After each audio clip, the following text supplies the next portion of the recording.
ایک سوال آیا، کسی نے سوال کیا کہ مجھے یہ بتلایا جائے کہ عام طور پہ تو یہ کہا جاتا ہے کہ نبی صلی اللہ علیہ وسلم نے بد دعا نہیں کی، لیکن ہم دیکھتے ہیں کہ نبی صلی اللہ علیہ وسلم نے ایک آدمی جو الٹے ہاتھ سے کھانا کھا رہا تھا اور آپ صلی اللہ علیہ وسلم نے اس سے کہا، سیدھے ہاتھ سے کہا، اس نے کہا کہ میں نہیں کھا سکتا ہوں، تو آپ نے فرمایا لستا طاعتا، تو نہ کھا سکے، تو پھر اس کا بد دعا دی تو اس کا ہاتھ پھر اٹھا ہی نہیں۔ اسی طرح طائف میں آپ صلی اللہ علیہ وسلم کو جب کہا گیا کہ آپ ان کے لیے بد دعا کیجئے تو آپ نے بد دعا نہیں کی، طائف والوں کے لیے، ان کے لیے اللہم اہد قومی کہا۔ تو اسی طرح لیکن کچھ جگہ دیکھتے ہیں کہ آپ نے بد دعائیں بھی کی ہیں، تو اس میں ہماری وضاحت ہمیں رہنمائی فرمائیے اور وضاحت فرمائیے۔ پہلی بات تو یہ ہے پیارے بھائیو کہ نبی صلی اللہ علیہ وسلم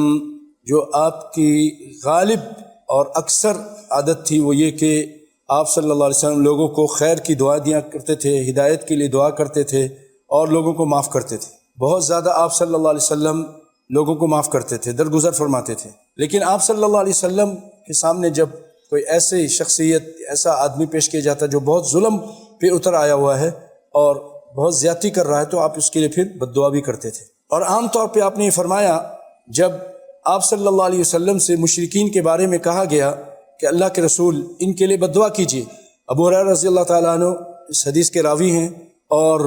مسلم شریف کی روایت ہے، صحیح روایت ہے، قیل یا رسول اللہ، آپ سے کہا گیا کہ اللہ کے رسول کہ آپ مشرکین کے لیے بد دعا کیجیے، قال انی لم ابعث لعانا وانما بعثت رحمتا،